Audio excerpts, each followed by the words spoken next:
പ്രിയരെ, വിഷ്ണു പുരാണത്തിൻ്റെ 6-ാം ഭാഗത്തിലേക്ക് മാന്യ സുഹൃത്തുക്കൾക്ക് ഹൃദ്യമായ സ്വാഗതം. 1 മുതൽ 5 വരെയുള്ള വീഡിയോകളിൽ പ്രപഞ്ചത്തിൻ്റെ ഉത്ഭവവും ജീവജാലങ്ങളുടെ ഉത്ഭവവും മനുഷ്യകുലത്തിൻ്റെ തുടക്കവും വികാസവും ധ്രുവന്റെ കഥയും ഭക്തപ്രഹ്ലാദന്റെ കഥയും പ്രിയവ്രതന്റെയും പിൻഗാമികളുടെയും വിവരണവും ലോകത്തിന്റെ 7 ദ്വീപുകളുടെ വിശദാംശങ്ങളും വിശദീകരിച്ചു കഴിഞ്ഞു. വിഷ്ണു പുരാണത്തിന്റെ 2-ാം അധ്യായത്തിലെ 9-ാം ഭാഗത്തിൽ സൂര്യന്റെ 12 നാമങ്ങളെക്കുറിച്ചാണ് പ്രതിപാദിക്കുന്നത്. ചൈത്രം അഥവാ മീനമാസത്തിൽ സൂര്യൻ തന്റെ രഥത്തിൽ ദാതനായി സഞ്ചരിക്കുന്നു. ഈ കാലയളവിൽ ഒരു അപ്സരസ്, ഒരു മുനി, ഒരു നാഗം, ഒരു യക്ഷൻ, ഒരു അസുരൻ, ഒരു ഗന്ധർവൻ എന്നിവരും സഹായികളായി അദ്ദേഹത്തോടൊപ്പം രഥത്തിൽ യാത്ര ചെയ്യുന്നു. ചൈത്രം അഥവാ മീനമാസത്തിൽ ദാതന്റെ വേഷത്തിൽ സൂര്യൻ സഞ്ചരിക്കുമ്പോൾ കൃതുസ്ഥല അപ്സരസും പുലസ്ത്യ മുനിയും വാസുകി നാഗവും രത്മൃത യക്ഷനും ഹേതി അസുരനും തുമ്പുരു എന്ന ഗന്ധർവനും സൂര്യന്റെ സഹായികളായി അദ്ദേഹത്തോടൊപ്പം സഞ്ചരിക്കുന്നു.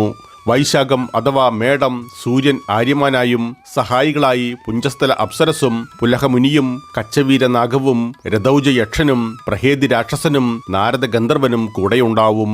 ജ്യേഷ്ഠ അഥവാ ഇടവമാസത്തിൽ സൂര്യൻ മിത്രനായും അപ്സരസിനും അത്രിമുനിക്കും തക്ഷകനാഗത്തിനും രഥസ്വാൻ യക്ഷനും പൗരുഷയ രാക്ഷസനും ഹഹഗന്ധർവനും ഒപ്പം സഞ്ചരിക്കുന്നു. ആഷാഢം അഥവാ മിഥുനമാസത്തിൽ സൂര്യൻ വരുണനായും അപ്സരസ് സഹജന്യയും മുനി വസിഷ്ഠനും നാഗനാഗവും രഥചിത്രയക്ഷനും രഥരാക്ഷസനും ഗന്ധർവൻ ഹുഹുവും രഥത്തിൽ സഞ്ചരിക്കുന്നു. ശ്രാവണം അഥവാ കർക്കിടക മാസത്തിൽ സൂര്യൻ ഇന്ദ്രനായും അപ്സരസ് പ്രേംലോചയും അങ്കിരസ മുനിയും ഇളപുത്രനാഗവും സ്ത്രോതയക്ഷനും സർപ്പി അസുരനും വിശ്വവസു ഗന്ധർവനും സഹായികളായും സഞ്ചരിക്കുന്നു.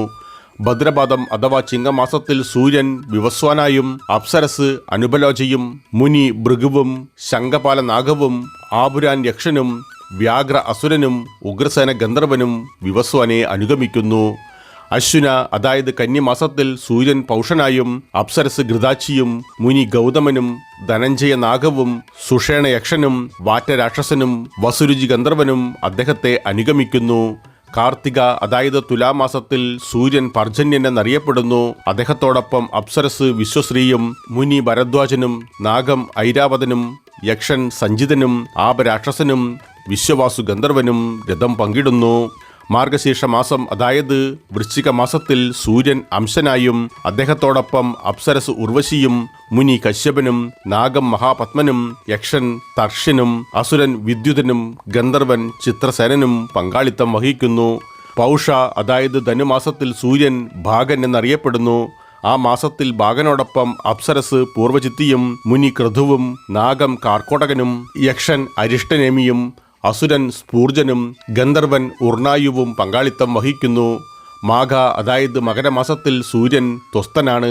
ത്വസ്തന്റെ സഹായികളായി അപ്സരസ് തിലോത്തമയും മുനിയായി ജമദഗ്നിയും നാഗമായി കമ്പലും യക്ഷനായി ഋതജിത്തനും അസുരനായി ബ്രഹ്മപേടനും ഗന്ധർവനായി ധൃതരാഷ്ട്രർ എന്നിവരും കൂടെയുണ്ടാവും. ഫൽഗുണ അതായത് കുംഭമാസത്തിൽ സൂര്യൻ വിഷ്ണുവായി അറിയപ്പെടുന്നു. വിഷ്ണുവിനോടൊപ്പം അപ്സരസായി രംഭയും മുനിയായി വിശ്വാമിത്രനും നാഗമായി അശ്വതരും യക്ഷനായി ശതജിത്തനും അസുരനായി യാഗ്യോപേടനും ഗന്ധർവനായി സൂര്യവാചനും സഹകരിക്കുന്നു. അങ്ങനെ ഭഗവാൻ വിഷ്ണുവിൻ്റെ തേജസ്സിൻ്റെ ചില ഭാഗങ്ങൾ ഉൾക്കൊള്ളുന്നതിനാൽ ഈ 7 ഗണങ്ങളും സൂര്യൻ്റെ ഗോളത്തിൽ ഒരു മാസം മാറി മാറി നിലനിൽക്കുന്നു. വേനൽക്കാലം, ശൈത്യകാലം, മഴ തുടങ്ങിയ ഋതുക്കളുടെ കാരണവും ഇവയാണ്. വിഷ്ണു പുരാണത്തിൻ്റെ 2-ാം അധ്യായത്തിലെ 10-ാം ഭാഗത്തിൽ സൂര്യശക്തിയുടെയും വൈഷ്ണവ ശക്തിയുടെയും വിവരണം നൽകുന്നു. മൈത്രേയൻ ചോദിച്ചു, ഭഗവാനെ, തണുപ്പും വേനലും വരൾച്ചയും മഴയും ഉണ്ടാക്കുന്ന ജോലി 7 ഗണങ്ങളെ മാത്രമേ ഏൽപ്പിച്ചിട്ടുള്ളൂവെങ്കിൽ സൂര്യൻ്റെ നിലനിൽപ്പിൻ്റെ ഉദ്ദേശം എന്താണ്? അപ്പോൾ പരാശരൻ മറുപടി പറഞ്ഞു, സൂര്യൻ സപ്തഗണങ്ങളിൽ ഒന്നാണെന്നത് സത്യമാണ്. എന്നാൽ പോലും അവരിൽ പ്രധാനിയായതിനാൽ അദ്ദേഹത്തിന് പ്രത്യേക പ്രാധാന്യമുണ്ട്. ഭഗവാൻ വിഷ്ണുവിൻ്റെ സർവശക്തമായ പരാശക്തി 3 ദേവതകളല്ലാതെ മറ്റൊന്നുമല്ല. ഇവ ഒരുമിച്ച് സൂര്യനിൽ വസിക്കുകയും ലോകത്തെ നിലനിർത്താൻ ആവശ്യമായ ഊർജം നൽകുകയും ചെയ്യുന്നു. സൂര്യൻ്റെ പേരുകൾ മാറുന്നത് പരിഗണിക്കാതെ സൂര്യനുള്ളിൽ അവയുടെ സാന്നിധ്യം സ്ഥിരമായി തുടരുന്നു. രാവിലെ ഋഗ്വേദം അതിൻ്റെ ശ്രുതികളാൽ സൂര്യനെ പ്രാർത്ഥിക്കുന്നു. ഉച്ചയ്ക്ക് യജുർവേദം സൂര്യനെ പ്രാർത്ഥിക്കുമ്പോൾ വൈകുന്നേരം സാമവേദത്തിലെ ശ്രുതികൾ സൂര്യനെ പ്രാർത്ഥിക്കുന്നു. അങ്ങനെ ഭഗവാൻ വിഷ്ണു എപ്പോഴും സൂര്യനെ ഊർജ്ജസ്വലമാക്കുന്നു. ബ്രഹ്മാവ്, വിഷ്ണു, മഹേശ്വരൻ എന്നിവരും ത്രിമൂർത്തികളുടെ രൂപത്തിലുണ്ട്. ത്രിമൂർത്തികളും 3 വേദങ്ങളെ പ്രതിനിധീകരിക്കുന്നു. സൃഷ്ടിയുടെ തുടക്കത്തിൽ ബ്രഹ്മാവ് ഋഗ്വേദത്തിൻ്റെ രൂപത്തിലായിരുന്നു. പ്രപഞ്ചത്തിന്റെ നിലനിൽപ്പിനിടെ ഭഗവാൻ വിഷ്ണു യജുർവേദ രൂപത്തിൽ വസിക്കുന്നു. അതേസമയം സൃഷ്ടിയുടെ അവസാനം പ്രാർത്ഥന നടക്കുമ്പോൾ രുദ്രൻ സാമവേദ രൂപം സ്വീകരിക്കുന്നു. അതിനാൽ സാമവേദത്തിന്റെ പാരായണം അശുഭകരമായി കണക്കാക്കപ്പെടുന്നു. ത്രിമൂർത്തികളുടെ ശക്തികൾ സൂര്യനിൽ ഒരുമിച്ച് പ്രവർത്തിക്കുന്ന രൂപത്തിൽ വസിക്കുന്നു. അതിനാൽ സൂര്യൻ ഉജ്ജ്വലമായി പ്രകാശിക്കുകയും ഇരുട്ടിനെ നശിപ്പിക്കുകയും ചെയ്യുന്നു. ഇത് തൃത്വത്തിന്റെ ശക്തിയെ പ്രതിനിധീകരിക്കുന്നു. വിഷ്ണു ഒരിക്കലും ഉദിക്കുകയോ അസ്തമിക്കുകയോ ചെയ്യുന്നില്ല. സൂര്യന്റെ രഥത്തിൽ നിന്ന് വേർപിരിയുകയോ മാസങ്ങളായി സൂര്യന്റെ പേരുകൾ മാറുന്നത് കണക്കിലെടുക്കാതെ അവിടെ തന്നെ തുടരുകയും ചെയ്യുന്നു. അങ്ങനെ രാവും പകലും രൂപപ്പെടുന്നതിന് കാരണമാകുന്ന സൂര്യൻ എപ്പോഴും പിതൃഗണം, ദേവഗണം, മനുഷ്യർ എന്നിവരെ തൃപ്തിപ്പെടുത്തുന്നു. സുഷുമ്ന എന്ന സൂര്യരശ്മികളിൽ ഒന്ന് ചന്ദ്രന്റെ തിളക്കമുള്ള ഘട്ടങ്ങളിൽ അതിനെ പോഷിപ്പിക്കുന്നു. പിന്നീട് ഇരുണ്ട ഘട്ടത്തിൽ ദേവന്മാർ ചന്ദ്രന്റെ ഘട്ടങ്ങൾ സേവിക്കുന്നു. വാസ്തവത്തിൽ ദേവന്മാർ സേവിക്കുന്നത് ചന്ദ്രന്റെ തിളക്കമുള്ള ഘട്ടത്തിലെ അടിഞ്ഞുകൂടിയ അമൃതാണ്. ഇരുണ്ട ഘട്ടം പൂർത്തിയാകാൻ 2 ദിവസം ശേഷിക്കുമ്പോൾ പിതൃഗണം ചന്ദ്രന്റെ ശേഷിക്കുന്ന 2 ഘട്ടങ്ങൾ സേവിക്കുന്നു. അങ്ങനെ സൂര്യൻ ദേവന്മാരെയും മരിച്ച പൂർവികരെയും തൃപ്തിപ്പെടുത്തുന്നു. സൂര്യൻ ഭൂമിയിൽ നിന്ന് വലിച്ചെടുക്കുന്ന വെള്ളം മഴയുടെ രൂപത്തിൽ ഭൂമിയിലേക്ക് തന്നെ തിരികെ ലഭിക്കുന്നു. ഈ മഴ ധാന്യങ്ങൾ ഉൽപ്പാദിപ്പിക്കുന്നു. അത് ഭൂമിയിലെ മുഴുവൻ ജീവജാലങ്ങളെയും പോഷിപ്പിക്കുന്നു. 2-ാം അധ്യായത്തിലെ 11-ാം ഭാഗത്തിൽ 9 ഗ്രഹങ്ങളുടെ വിവരണങ്ങൾ നൽകുന്നു. 3 ചക്രങ്ങളുള്ള ഒരു രഥത്തിലാണ് ചന്ദ്രൻ സഞ്ചരിക്കുന്നത്.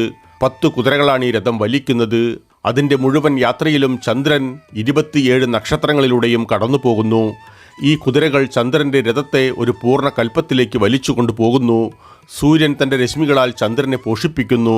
ദേവന്മാർ അമൃത് സേവിച്ചതിനാൽ ചന്ദ്രന് അതിൻ്റെ ശക്തി നഷ്ടപ്പെടുന്നു. ദേവന്മാർ ചന്ദ്രനിൽ നിന്ന് അവസാനത്തുള്ളി അമൃത് പോലും കൊണ്ടുവരുമ്പോൾ അത് സൂര്യൻ്റെ ഗോളത്തിലേക്ക് പ്രവേശിക്കുന്നു. ആ ദിവസം അമാവാസി, അതായത് ചന്ദ്രനില്ലാത്ത ദിവസം എന്നറിയപ്പെടുന്നു.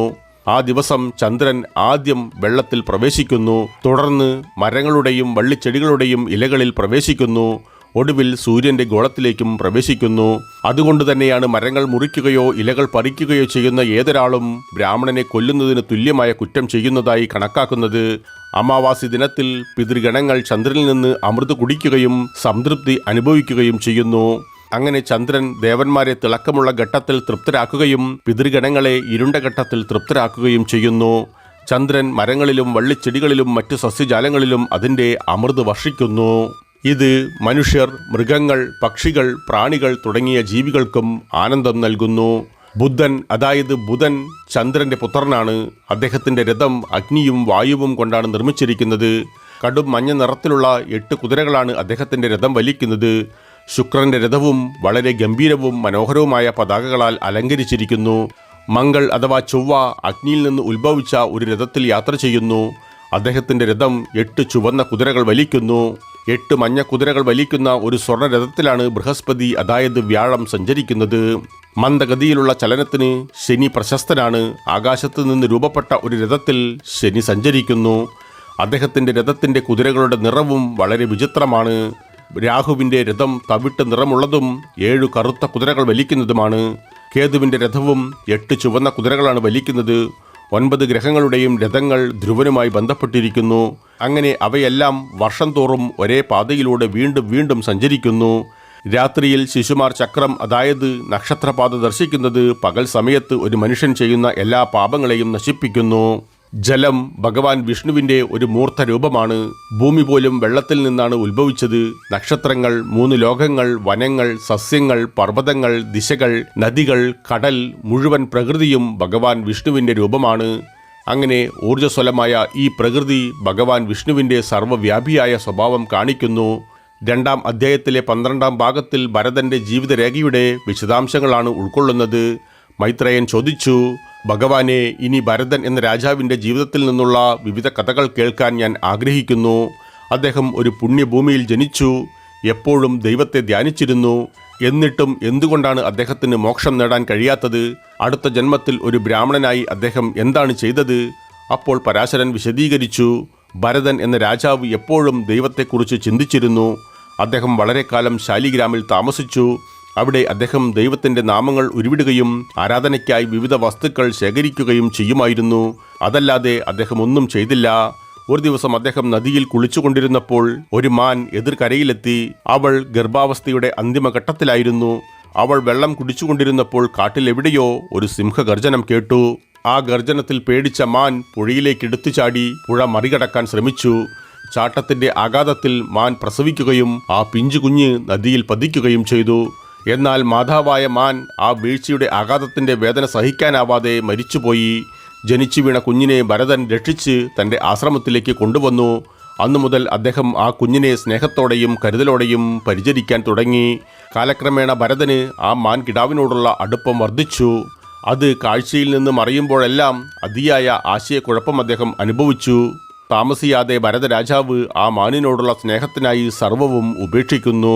ആ മാൻകിടാവ് അടുത്ത് വരുമ്പോഴെല്ലാം ശ്രദ്ധ കേന്ദ്രീകരിക്കാൻ പ്രയാസമാകുമെന്നും ചിലപ്പോൾ അത് കാഴ്ചയിൽ നിന്ന് അപ്രത്യക്ഷമാകുമ്പോൾ അത് ഭരതനെ അത്യധികം വിഷമിപ്പിക്കുകയും അതിനാൽ അദ്ദേഹത്തിന് മറ്റൊന്നിലും ശ്രദ്ധ കേന്ദ്രീകരിക്കാൻ കഴിയാതെ വരികയും ചെയ്തു.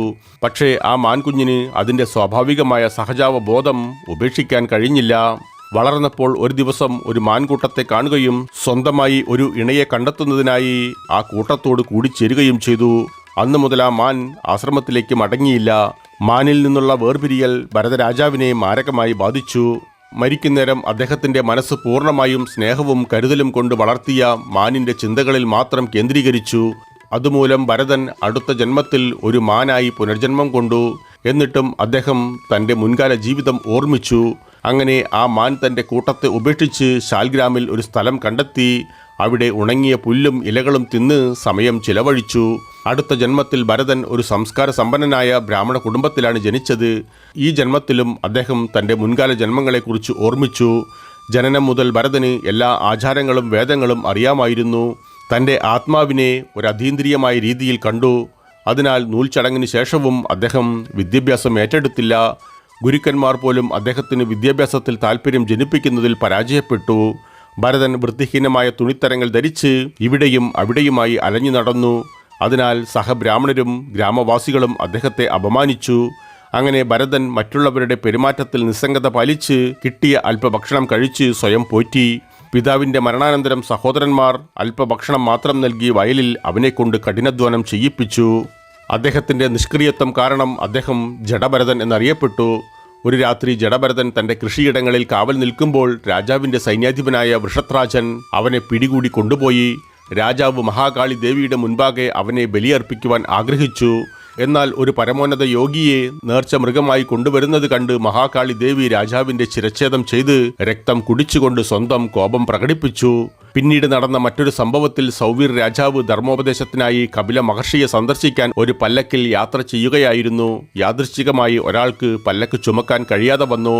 അതിനാൽ മറ്റു ചുമട്ടുകാർ ജഡഭരതനെ കണ്ട് പിടികൂടി പല്ലക്ക് ചുമക്കുന്ന ജോലി ചെയ്യാൻ നിർബന്ധിച്ചു. അങ്ങനെ ചുമടും താങ്ങി നടക്കുമ്പോൾ ഒരു ജീവിയെയും തൻ്റെ ചുവടുവെപ്പിനാൽ ഉപദ്രവിക്കാതിരിക്കുവാൻ അദ്ദേഹം ശ്രദ്ധിച്ചു. തന്മൂലം അദ്ദേഹത്തിൻ്റെ ചലനം വളരെ സാവധാനമായിരുന്നു. അതേസമയം മറ്റു ചുമട്ടുകാർ വേഗത്തിൽ നടന്നു. അതിനാൽ പല്ലക്ക് ഉലഞ്ഞുകൊണ്ടിരുന്നു. അതിൽ രാജാവ് പ്രകോപിതനായി. ആ ഉലച്ചിലിൻ്റെ കാരണങ്ങൾ രാജാവ് വാഹകരോട് അന്വേഷിച്ചു. പുതിയ വാഹകൻ വളരെ സാവധാനത്തിൽ നീങ്ങുന്നത് കാരണമാണെന്ന് രാജാവിനെ അവർ ബോധിപ്പിച്ചു. രാജാവ് ജഡഭരതനോട് ആക്രോശിച്ചു. നീ പൂർണ്ണ ആരോഗ്യവാനല്ലേ? നിനക്ക് വേണ്ടത്ര ശക്തിയില്ലേ? ഒരു ചെറിയ ജോലി പോലും നിന്നെ ക്ഷീണിപ്പിക്കുന്നുണ്ടോ? അപ്പോൾ ജഡഭരതൻ പറഞ്ഞു, അല്ലയോ രാജാവേ, ഞാൻ പൊണ്ണത്തടിയനല്ല. നിങ്ങളുടെ പല്ലക്ക് ചുമക്കുന്നതിനാൽ ഞാൻ ക്ഷീണിതനുമല്ല. എനിക്ക് ഇങ്ങനെ അധ്വാനിക്കേണ്ട ആവശ്യവുമില്ല. നീ വളരെ തടിയുള്ളവനാണെന്ന് തോന്നുന്നു. എൻ്റെ പല്ലക്കും നീ വഹിക്കുന്നു. ഭാരം ചുമക്കുന്നത് എപ്പോഴും ആരെയും ക്ഷീണിപ്പിക്കാം. എങ്കിൽ പോലും നീ എങ്ങനെയാണ് മറ്റുള്ളവരിൽ നിന്നും വ്യത്യസ്തനാകുന്നത്? അപ്പോൾ ജഡഭരതൻ പറഞ്ഞു, ആദ്യം ഒന്ന് പറയൂ, താങ്കൾ നേരിട്ട് എന്താണ് കാണുന്നത്? ഞാൻ നിങ്ങളുടെ പല്ലക്ക് ചുമക്കുന്നു എന്ന നിങ്ങളുടെ വാക്കും അർത്ഥശൂന്യമാണ്. ഇനി ഞാൻ പറയുന്നത് കേൾക്കൂ. എൻ്റെ 2 കാലുകളും ഭൂമിയിലാണ്. കാലുകൾക്ക് മുകളിൽ തുടകളും, തുടകൾക്ക് മുകളിൽ വയറും, വയറിന് മുകളിൽ നെഞ്ചും, നെഞ്ചിന് മുകളിൽ തോളും, തോളിൽ കൈകളുമുണ്ട്. നിങ്ങളുടെ പല്ലക്ക് എൻ്റെ തോളിലാണ്. അപ്പോൾ ഞാൻ എന്ത് ഭാരമാണ് വഹിക്കുന്നത്? നിങ്ങൾ പല്ലക്കിലും ഞാൻ ഭൂമിയിലുമാണ് എന്നത് അർത്ഥശൂന്യമായ വാക്കുകളാണ്. നിങ്ങളും ഞാനും ഉൾപ്പെടെ എല്ലാ ജീവജാലങ്ങളും 5 അടിസ്ഥാന ഘടകങ്ങളാൽ വഹിക്കപ്പെടുന്നു. നമ്മുടെ ഗുണങ്ങൾ പോലും നമ്മുടെ പ്രവൃത്തിയാൽ നിയന്ത്രിക്കപ്പെടുന്നു. പ്രവൃത്തി മാത്രമാണ് അജ്ഞതയിൽ നിന്ന് ജനിക്കുന്നത്. ആത്മാവ് ശുദ്ധവും അക്ഷയമല്ലാത്തതും ശാന്തവും അദൃശ്യവും എല്ലാ പ്രകൃതിക്കും അതീതവുമാണ്. ഈ ആത്മാവ് എല്ലാ ജീവജാലങ്ങളിലും വ്യാപിച്ചിരിക്കുന്നു. അത് വളരുകയോ ക്ഷയിക്കുകയോ ചെയ്യുന്നില്ല. പിന്നെ എന്തിനാണ് ഞാൻ വൃത്തികെട്ടവനാണെന്ന് നിങ്ങൾ പറയുന്നത്? എൻ്റെ തോൾ, നെഞ്ച്, വയർ, തുടകൾ, പാദങ്ങൾ എന്നിവയിൽ ഇരിക്കുന്ന ഈ പല്ലക്ക് എനിക്ക് ഭാരമാകുമെങ്കിൽ അത് നിങ്ങൾക്കും ഒരു ഭാരമാകാം. ഇതുപോലെ എല്ലാ ജീവജാലങ്ങൾ ഈ പല്ലക്കിനെ മാത്രമല്ല എല്ലാ പർവ്വതങ്ങളെയും മരങ്ങളെയും വീടുകളെയും ഭൂമിയെയും പോലും വഹിക്കുന്നു. ഇത്രയും പറഞ്ഞുകൊണ്ട് നിശബ്ദനായി ജഡഭരതൻ പല്ലക്ക് ചുമന്നുകൊണ്ട് നടന്നു. രാജാവ് ഉടനെ പല്ലക്കിൽ നിന്നിറങ്ങി ജഡഭരതൻ്റെ കാൽക്കൽ ഇരുന്നു കൊണ്ട് പറഞ്ഞു, ഹേ ബ്രാഹ്മണരെ, ഈ പല്ലക്ക് ഉപേക്ഷിക്കൂ. എന്തുകൊണ്ടാണ് നിങ്ങൾ ഈ വേഷം ധരിച്ചിരിക്കുന്നതെന്ന് എന്നോട് പറയൂ. നിങ്ങൾ ആരാണ്? നിങ്ങൾ ഇവിടെ വന്നതിൻ്റെ കാരണമെന്താണ്? നിങ്ങളെക്കുറിച്ച് അറിയാൻ എനിക്ക് ആകാംക്ഷയുണ്ട്. അപ്പോൾ ജഡഭരതൻ പറഞ്ഞു, ഞാൻ ആരാണെന്നും ഞാൻ ഇവിടെ വന്നതിൻ്റെ കാരണമെന്താണെന്നും എനിക്ക് പറയാൻ കഴിയില്ല. വരുന്നതും പോകുന്നതും എല്ലാം അവയുടെ ഫലം അനുഭവിക്കാൻ വേണ്ടിയാണെന്ന് മാത്രമേ എനിക്ക് പറയാൻ കഴിയൂ. ആത്മാവ് അതിൻ്റെ പ്രവൃത്തികൾക്കനുസരിച്ച് സന്തോഷവും ദുഃഖവും അനുഭവിക്കാൻ വേണ്ടി മാത്രമാണ് ഒരു അവതാരം എടുക്കുന്നത്. പിന്നെ എന്തിനാണ് ഞാൻ ഇവിടെ വന്നതിൻ്റെ കാരണത്തെക്കുറിച്ച് പ്രത്യേകമായി അന്വേഷിക്കുന്നത്? അപ്പോൾ രാജാവ് പറഞ്ഞു, ആത്മാവ് ഒരു ശരീരത്തിൽ നിന്ന് മറ്റൊന്നിലേക്ക് പോകുന്നത് അതിൻ്റെ പ്രവൃത്തി മൂലമാണ്. ഞാൻ ആരാണെന്നത് പറയാൻ കഴിയില്ല എന്നതിനെക്കുറിച്ച് വിശദമായി അങ്ങയിൽ നിന്ന് കേൾക്കാൻ ഞാൻ ആഗ്രഹിക്കുന്നു. ഹേ ബ്രാഹ്മണരെ, ശാശ്വതവും അതിൻ്റെ പ്രവൃത്തിയുടെ ഫലം അനുഭവിക്കുന്നതുമായ ആത്മാവ് ഞാൻ തന്നെയാണ്. ഈ അഹങ്കാരത്തിൻ്റെ ലക്ഷണം ആത്മാവിൽ പാപത്തിന് കാരണമാകുന്നില്ല. അപ്പോൾ ജഡഭരതൻ, വാക്കുകൾ ആത്മാവിൽ ഒരു ദോഷവും വരുത്തുന്നില്ല എന്നത് നിങ്ങൾ പറഞ്ഞത് ശരിയാണ്. എന്നാൽ വാക്കുകളുടെ രൂപത്തിൽ പ്രകടിപ്പിക്കുന്ന അഹങ്കാരമാണ് ആത്മാവിൻ്റെ ദോഷത്തിന് കാരണം. എല്ലാവരിലും ഒരേ ആത്മാവ് നിലനിൽക്കുമ്പോൾ ആ ആത്മാവിൻ്റെ ഉടമസ്ഥതയിലുള്ള വാക്കുകൾ അർത്ഥശൂന്യമാകും. നിങ്ങളാണ് രാജാവ്, ഇതാണ് പല്ലക്ക്, അവരാണ് വാഹകർ, അവരാണ് പ്രജകൾ. രാജാവേ, ഇത്തരം വാക്കുകൾക്കൊന്നും അർത്ഥമില്ല. ഈ പല്ലക്ക് ഏതെങ്കിലും മരത്തിൽ നിന്ന് ലഭിക്കുന്ന മരം കൊണ്ടാണ് നിർമ്മിച്ചിരിക്കുന്നത്. അതിനാൽ അതിനെ പല്ലക്ക് അല്ലെങ്കിൽ മരം എന്നതിൽ ഏത് വിളിക്കണമെന്ന് പറയൂ. രാജാവ് ഒരു മരത്തിൽ ഇരിക്കുന്നു എന്ന് ആരും പറയുകയില്ല. ഒരു മരക്കൂമ്പാരം പല്ലക്കിൻ്റെ രൂപം സ്വീകരിച്ചത് പ്രത്യേക ഘടന കൊണ്ടാണ്. പ്രവർത്തനത്തിനായി ഒരേ ആത്മാവിനെ ഒരു പുരുഷൻ, സ്ത്രീ, പശു, ആട്, കുതിര, ആന, പക്ഷി അല്ലെങ്കിൽ വൃക്ഷം എന്നിങ്ങനെ ഭൗതികമായി തിരിച്ചറിയുന്നു. എന്നാൽ വാസ്തവത്തിൽ ആത്മാവ് അവയിലൊന്നുമില്ല. സമ്പത്ത്, രാജാവ്, രാജ്യം, രാജാവിൻ്റെ സൈന്യം, നിങ്ങളുടെ കൈവശമുള്ള മറ്റെല്ലാ കാര്യങ്ങളും വസ്തുതകളല്ല, അവ ഭാവനകളാണ്. പ്രജകൾക്ക് നിങ്ങൾ രാജാവാണ്, മകന് നിങ്ങൾ പിതാവാണ്, ഭാര്യയ്ക്ക് നിങ്ങൾ ഭർത്താവാണ്, അവളുടെ കുട്ടികളുടെ പിതാവുമാണ്. ഹേ രാജാവേ, പറയൂ, ഞാൻ നിങ്ങളെ ഇവയിലെ ഏത് വെച്ച് അഭിസംബോധന ചെയ്യണമെന്ന്? ഈ നാമങ്ങളിൽ നിന്നും ഏതിലെങ്കിലും വ്യത്യസ്തനാണോ നിങ്ങൾ? അതിനാൽ ഞാൻ ആരാണെന്ന് പരിഗണിക്കാൻ എപ്പോഴും ശ്രദ്ധിക്കുക. ഹേ രാജാവേ, ആത്മാവ് വ്യത്യസ്ത വേഷങ്ങളിൽ ക്രമീകരിച്ചിരിക്കുന്നതിനാൽ അതിൻ്റെ യഥാർത്ഥ വ്യക്തിത്വം വ്യക്തമായി പറയാൻ വളരെ ബുദ്ധിമുട്ടാണ്. പ്രിയരെ, 2-ാം അധ്യായത്തിലെ 13-ാം ഭാഗത്തിൽ ജഡഭരതൻ രാജാവിനെക്കുറിച്ച് പ്രവചിക്കുന്നു. രാജാവ് പറഞ്ഞു, ഹേ ബ്രാഹ്മണരെ, ഞാൻ കപില മഹർഷിയെ കാണാനും മികച്ച മാനുഷിക ഗുണങ്ങളെക്കുറിച്ച് പ്രസംഗിക്കുവാനും പോവുകയായിരുന്നു. എന്നാൽ ഇപ്പോൾ നിങ്ങളുടെ വാക്കുകൾ ശ്രവിച്ചപ്പോൾ കൂടുതൽ മുൻപോട്ട് പോകേണ്ടതില്ലെന്ന് എനിക്ക് തോന്നുന്നു. നിങ്ങൾ അറിവിൻ്റെ ഒരു സമുദ്രമാണ്. ദയവായി മാനുഷിക ഗുണങ്ങളെക്കുറിച്ച് എനിക്ക് ജ്ഞാനം പകർന്നു നൽകൂ. അല്ലയോ രാജാവേ, സമ്പത്തും രാജ്യവും ലഭിക്കണമെന്ന ആഗ്രഹത്തോടെ ഭഗവാനെ ആരാധിക്കുന്നവർക്ക് ഇവയെല്ലാം ഒരു പരമമായ ലക്ഷ്യമാണ്. സ്വർഗം നേടാൻ ആഗ്രഹിക്കുന്നവർക്ക് യാഗം നടത്തുന്ന രൂപത്തിലുള്ള കർമ്മമാണ് ലക്ഷ്യം. എന്നാൽ പരമമായ പുണ്യം ഫലാഭിലാഷമില്ലാതെ നിസ്വാർത്ഥമായി പ്രവർത്തിക്കുക എന്നതാണ്. ഒരു യോഗി ആ അതീന്ദ്രിയാത്മാവിനെക്കുറിച്ച് ചിന്തിക്കണം.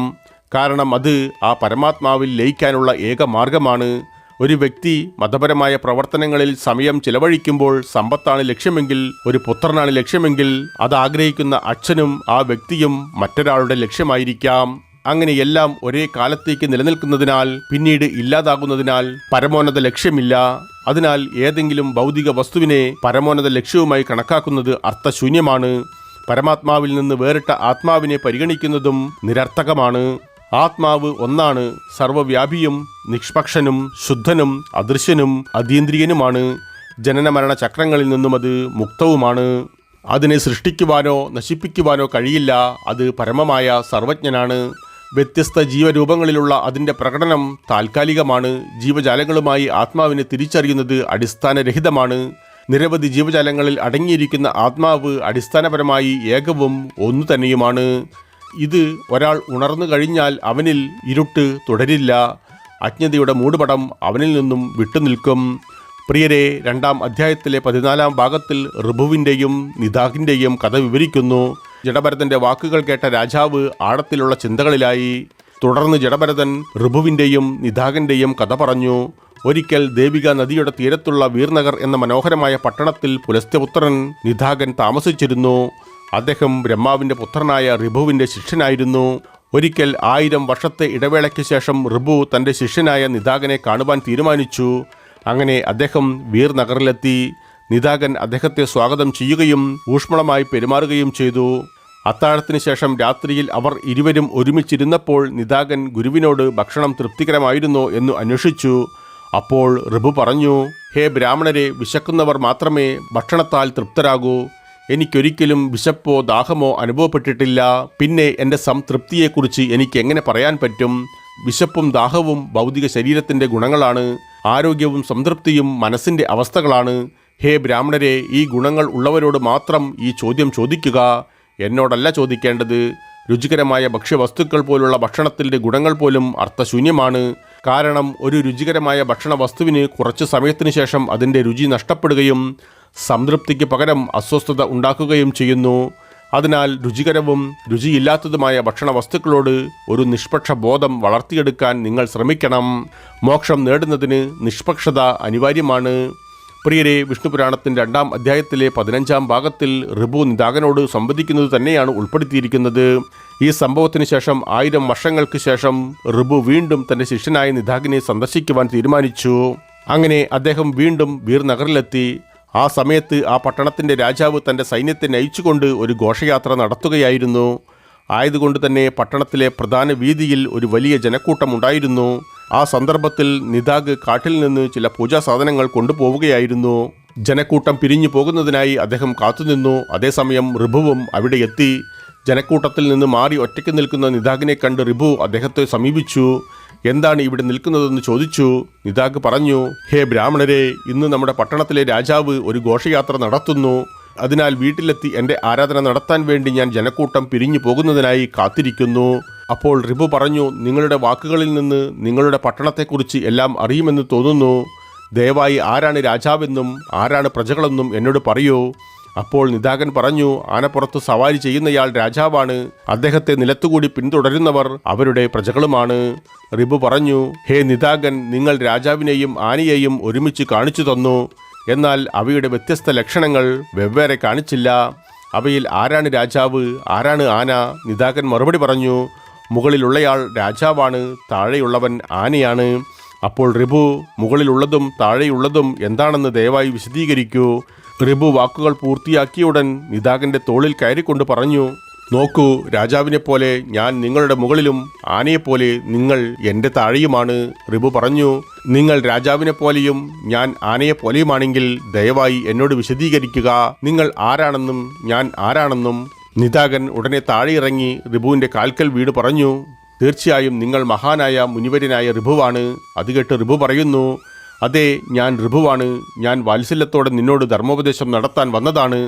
അതിനുശേഷം ഋഭു ആത്മാവിൻ്റെ സാർവത്രികതയുടെയും നിഷ്പക്ഷ വീക്ഷണത്തിൻ്റെ വികസനത്തെയും കുറിച്ച് നിദാകനോട് വിവരിച്ചു. അദ്ദേഹത്തിൻ്റെ പ്രഭാഷണത്തിലൂടെ നിദാകൻ്റെ അജ്ഞത ചിതറിപ്പോയി. അദ്ദേഹം എല്ലാ സൃഷ്ടികളെയും തുല്യമായി കാണുവാൻ തുടങ്ങി. ഹേ രാജാവേ, നിഷ്പക്ഷ വീക്ഷണം കൊണ്ട് മോക്ഷം നേടുന്ന ബ്രാഹ്മണനെപ്പോലെ ആത്മാവിനെക്കുറിച്ച് നിങ്ങളും ഒരു നിഷ്പക്ഷ വീക്ഷണം വളർത്തിയെടുക്കണം. അപ്പോൾ നിങ്ങളിൽ നിന്നും വേറിട്ട് ആരെയും കാണുവാനാവില്ല. ഈ ലോകത്തിലെ സർവ്വതും ആത്മാവിൻ്റെ പ്രകടനമാണ്. പരാശരൻ പറയുന്നു, ഇപ്രകാരം ജഡഭരതൻ പ്രസംഗിച്ചതിനാൽ സൗവീര്യ രാജാവ് തൻ്റെ പക്ഷപാത മനോഭാവം ഉപേക്ഷിച്ചു. യഥാർത്ഥ ജ്ഞാനം സാക്ഷാത്കരിച്ചപ്പോൾ ജഡഭരതനും മോക്ഷം ലഭിച്ചു. പ്രിയരെ, അടുത്തതായി വിഷ്ണുപുരാണത്തിൻ്റെ 7-ാം വീഡിയോവിൽ 3-ാം അധ്യായത്തോടെ തുടങ്ങാം. ഇപ്പോൾ നന്ദി, നമസ്കാരം.